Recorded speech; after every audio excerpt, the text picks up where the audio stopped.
Welcome to Small Business, Big Network, the podcast for small business owners who want big results from their networking.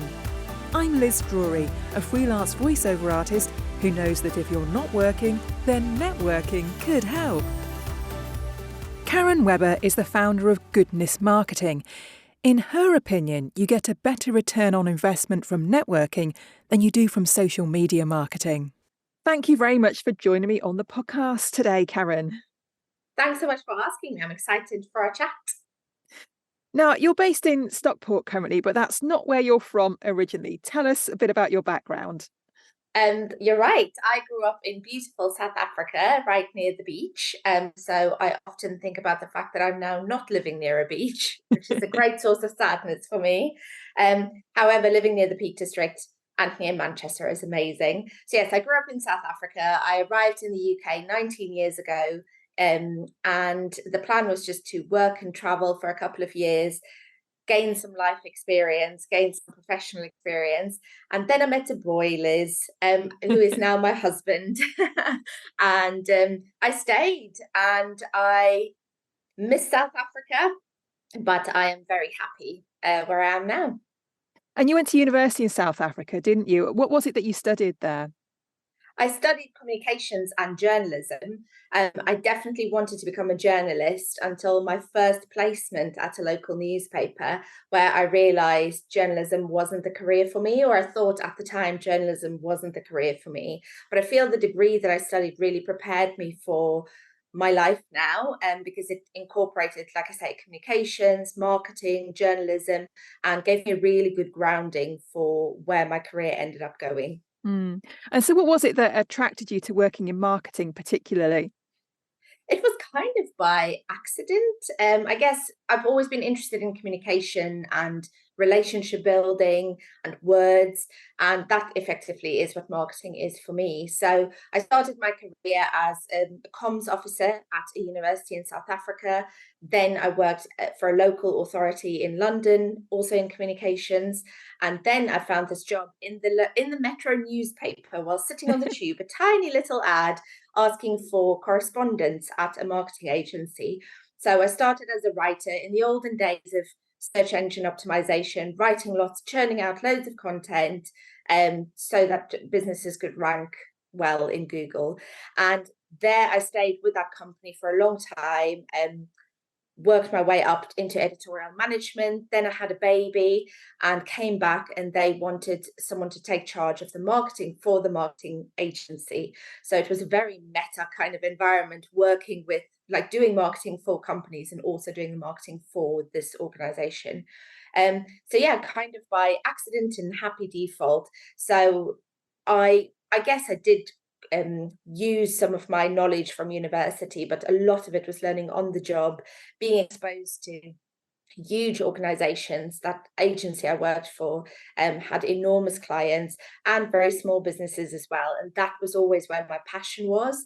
I think from that agency's point of view, it definitely wasn't where the money was, but I got huge joy from working on campaigns for small businesses.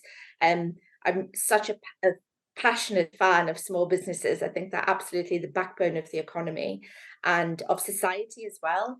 So being able to help them spread their word and talk about the things they sell gave me loads of joy. So that's kind of how I then left, I guess. And now I support small businesses with their marketing.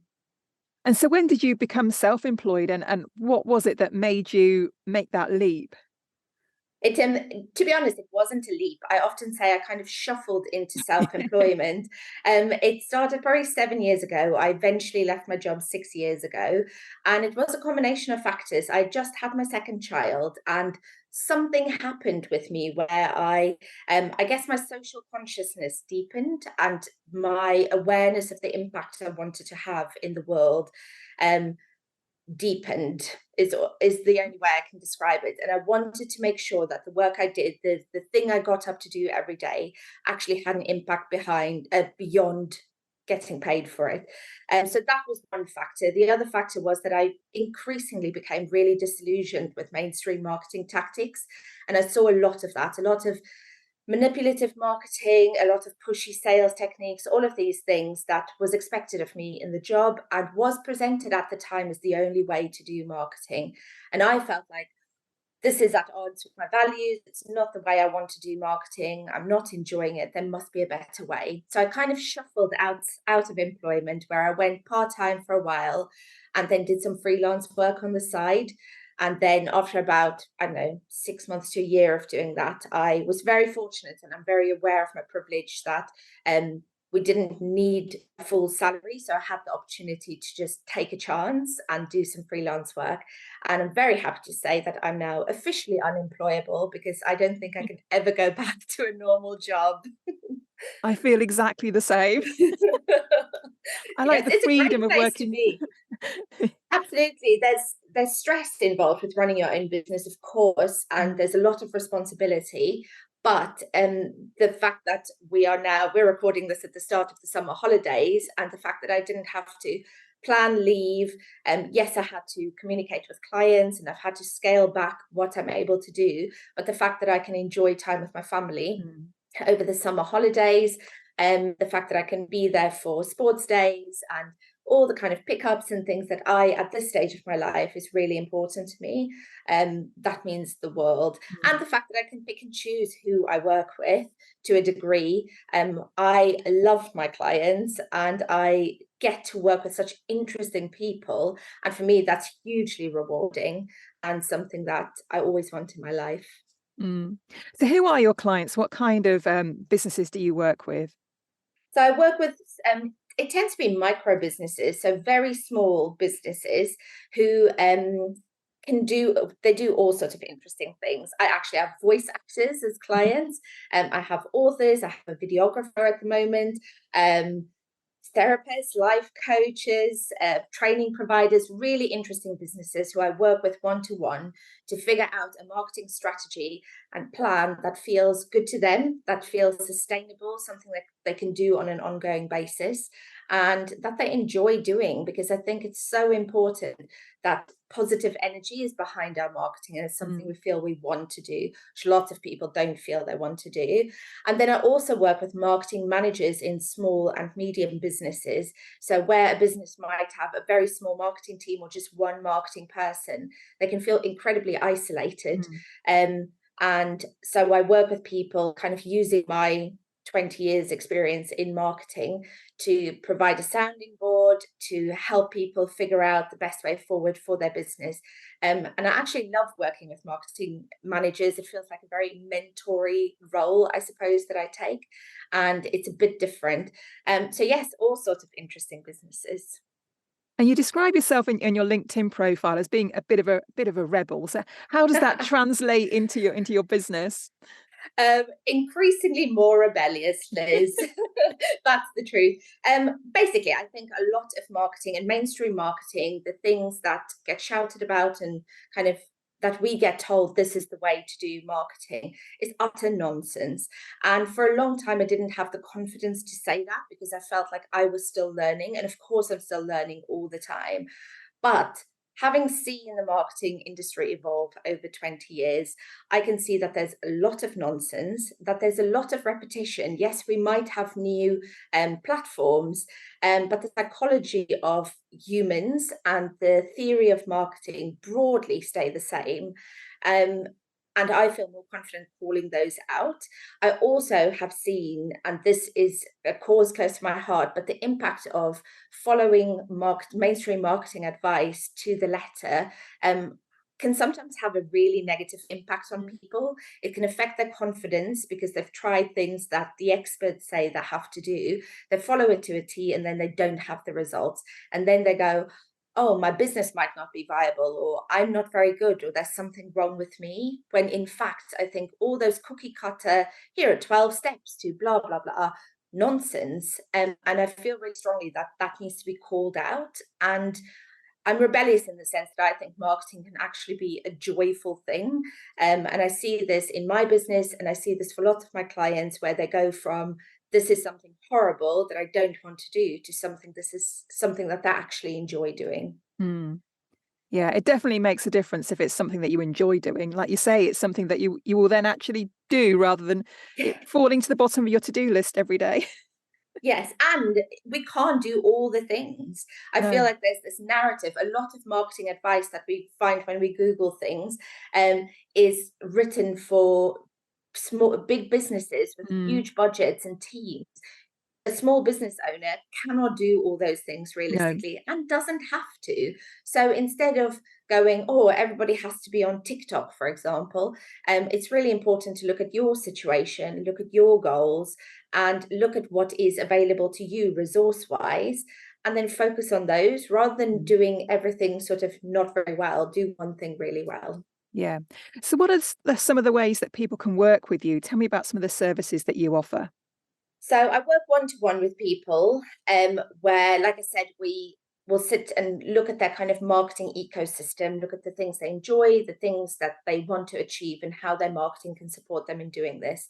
So I work with them over a period of time. And often, once we've kind of finished that initial period and people have a strategy and a plan in place, we continue to work with monthly accountability calls, which I find I always giggle a bit when I talk about these because people really just need to sit in a Zoom call with me and look at me, and that makes them do things. And I often have clients who have their monthly call with me, say 2 o'clock, and then they will sit down at 2 o'clock and they'll say, well, this morning we've posted on LinkedIn like we said we would, and we did send out an email like we said we would.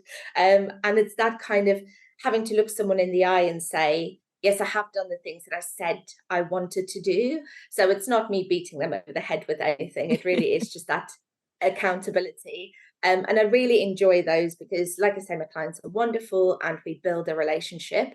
I also have a membership, which is fairly new, but which I absolutely love, called the Do Crew. And in the Do Crew, we do marketing because I think lots of small business owners love buying courses and come to workshops, and I run those as well. And I'm guilty as well that we buy these courses and then we're very inspired and then we don't implement the Yep. things. So in the Do Crew, we have a monthly theme. So for example, this month we're talking about email marketing. So I do a mini lesson of 15 to 20 minutes on video to share with people some tips about email marketing. And then every week we have a co-working session where I chat for 5 to 10 minutes about an aspect of email marketing or whatever that theme is for the month. And then for 50 minutes, people work and they get things done. And during that Zoom call, they can ask me questions as well. So I'm like a little marketing helper in their pocket and they actually get things done. So again, it's that accountability, it's the sense of community. And I really enjoy the Do Crew. It's super fun. And then I have workshops and trainings as well, where I, yeah, teach about all sorts of things like blogging and Instagram. And one of my favorites is called Unlearning Marketing, where I'm a bit rebellious and I go, this is what we've been taught, and here are some other ways you can think about marketing. Love it. Sounds like the kind of thing I would be interested in, Karen. So let's have a chat about networking now. I believe that when you first started networking, when you worked for an employer, you didn't really like it. Is that right? I mean, that is putting it mildly. I am an introvert, which is worth noting. And like I said, I felt increasingly at odds with, I guess, the ethos of marketing that this agency and that mainstream marketing had. So it was really difficult for me to go to really boring networking events, often a breakfast event or something quite stuffy, and represent an organization or a viewpoint that I didn't truly believe in. So I think when I became self-employed, I just thought, oh, networking is done for me. I don't ever have to do that again. But of course, that would be a very silly approach to business. Um, and it took me a long time to find something that I enjoyed. I didn't believe that networking events existed that I would enjoy. And I went to a few that were okay, but then things really changed for me when I met Katja Willems, who is now a friend, but at the time she was an Instagram coach who I booked. And we chatted about Instagram, and then it turned out she lived 3 miles away from me. Now, Katja is a master networker. She is so good at networking. But we talked about the fact that we would always have to travel into Manchester to find events, and often you would travel and spend like half a day on Mm. something that isn't very good. And we just thought, why don't we just arrange our own? So we did. So and that was the first time we met in person. So we arranged a coffee morning for freelancers in my Mm. local town of Marple, and loads of people turned up. I think we had about 25 people turn up to that first one. Then we had another one, more people turned up. And in the end, we had a few sessions so we had coffee mornings, we had summer drinks, we had walks because we live in the Peak District. Mm. And Katya and I now run retreats as well, a couple of times a year in the Peak District in Edale. So that was kind of my first foray into, hang on, networking doesn't have to be gross. Networking can be fun and really rewarding, and not a business card in sight, just genuine connection, which is wonderful. And since then, I've really found some brilliant groups. I'm part of a networking group. I mean, is it a networking group? It's called the Passion and Purpose Club here in kind of Cheshire, and they have meetings in Leeds and London as well.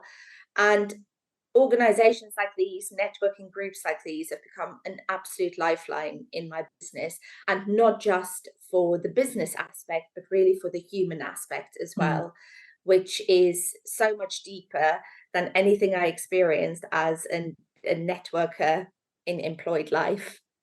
Yeah, I think it is very different, isn't it? When you're representing yourself and your own business. Absolutely. And I think there's a different expectation as well. And once I've kind of made that shift in my head about networking doesn't have to be, which it was when I was employed, like how many leads can you get? How quickly can you get back to the office to put it on the CRM and pass it to the sales team? That's a very different energy to, Yeah.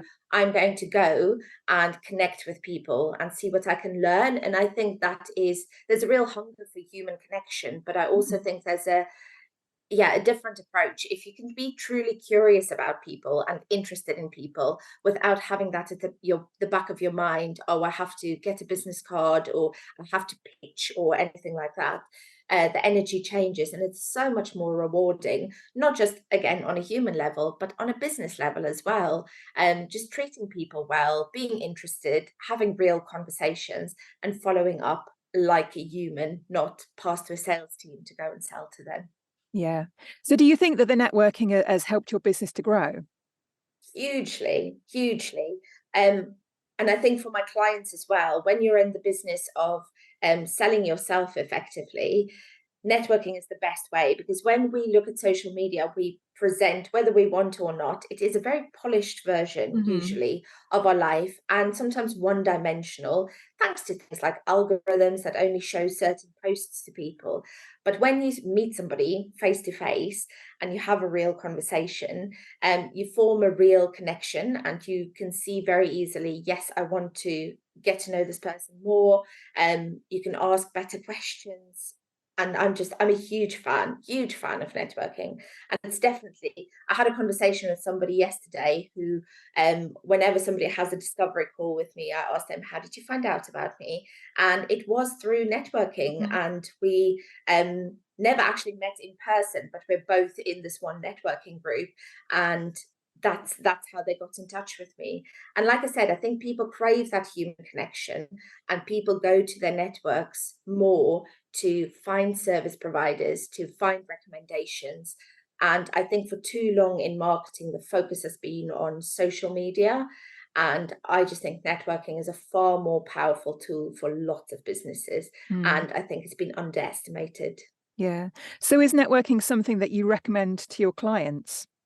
Absolutely, absolutely. And I often get clients who come to me to say, "Oh, do you think I should be on 4 social media platforms or 5?" And I'll always try to go fewer, fewer, and because so much energy goes into it. And I think people sometimes think of networking as something that's incredibly time consuming. Um, but I think it is something that has potentially greater returns, not for every business, but for a lot of businesses, greater returns than something like hours and hours of social media content creation. Definitely. Yeah.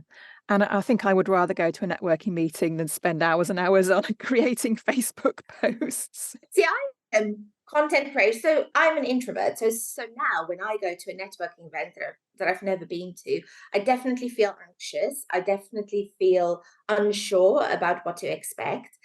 So for me, it's much easier to hide behind my computer, because I am a writer, and create posts. But I think we sometimes go for the thing that feels easier in the moment, or that gives us that dopamine hit. Like, I'm going to post something that I've written on social media, and then people are going to like it and have conversations. And that's great. But I think we need to pause and go, what is actually having a business impact here? Yes. Is it that, or is it having a conversation, not with everybody in a networking room? You're not going to just hand out your business card to everybody. You're going to have some real conversations with real people, and then you're going to follow it up like a human and not just send the same message to everybody. You're going to actually listen to what people say, and you're going to continue that conversation, maybe on LinkedIn or on social media. But I think we are very quick to go for what feels easy in marketing, and what feels like a return, likes on a social media post, but we don't pause enough to go, is this actually helping my business? Yeah, definitely. You have to work out where you're getting your biggest return on your investment of time as much as anything, isn't it? Absolutely agree. Absolutely agree. And I think, yes, networking and relationship building can take a long time. But I think the returns tend to be, for most people, certainly for service businesses, the returns are better than on social media. Social media plays a supporting role, I think, in this Yeah. case. Yeah. Now you mentioned your retreat earlier on, so I'd just like to know a little bit more about that. Oh, Liz, it's a wonderful thing. So it's called the Wilderness Tonic Retreat, and it is quite small. It's for a maximum of 12 people. And we go to Edel. We have a beautiful venue, and it really is about taking space and pausing and taking a step back from our business, because we work in it all the time. And we do things like mindful walking, forest bathing, and we also talk about our businesses. And we attract such interesting and diverse people. So every person has the opportunity to bring a challenge to the table, and we all kind of pitch in and give ideas. And we've had some brilliant stories over the years of people kind of coming up with an idea on the day, and then months or years later that comes into fruition. We've just had someone who's been to, I think, 2 retreats, and in the first one she kind of started thinking about a second business, and in the second retreat the second business started overtaking her original business, and she's just decided, and in the second retreat she decided to sell her first business. So to see that kind of evolution that came from a day in the mountains is wonderful. And it feels like a very nourishing day. We eat really good food, we take really good care of ourselves. And at the end of it, it feels like you've been on holiday, and you leave fizzing with ideas. And that actually ties in with networking, because we have a community now of people who have been before, who come back again, and then who form collaborations outside of the Wilderness Tonic, or who meet up again. And I think that's a form of networking as well. I've seen, certainly, attending events, attending courses, becomes a networking thing in and of itself as well. Yeah. Does sound wonderful, I have to say. Mm. So, Karen, if anyone wants to find out more about you and Goodness Marketing or the retreats, what's the best place for them to find you? So my website is really easy, goodnessmarketing.co.uk. I have a weekly newsletter, which I love writing, which comes out on a Sunday, that people can sign up for on my website. The Do Crew information is there, the retreat information is there, and then I do like to hang out on Instagram and on LinkedIn. Lovely. Well, thank you very much for being my guest this morning, and Thanks for having enjoy me. the school holidays. Thank you. Thanks for listening to Small Business, Big Network. If you found this podcast useful, please do rate, review and subscribe. And don't forget to share it with the rest of your network too.